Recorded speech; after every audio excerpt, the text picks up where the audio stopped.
माता की जय। वंदे मातरम। मारा मसाट वनना भाई बहनों, वडीलों ने वेपारीओ તેમજ સામરવાણી મસાટના તમામ કાર્યકર્તાઓનો હું દિલથી આભાર વ્યક્તિગત કરું છું।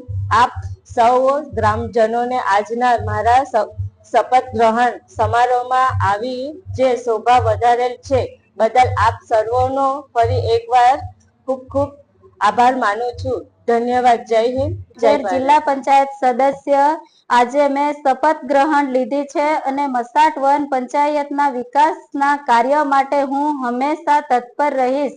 પંચાયતના વિકાસ જે કાર્ય છે એ અમારી ટીમ સાથે મળીને અમે કાર્ય પૂરા કરીશું ને મસાટ વનમાં જે જનાર્દનને હું તહે દિલથી આભાર માનું છું કે અમારા પર જે વિશ્વાસ મૂક્યો છે વિશ્વાસ પર અમે ખરી ઉતરવાની પૂરી કોશિશ કરીશું। ધન્યવાદ।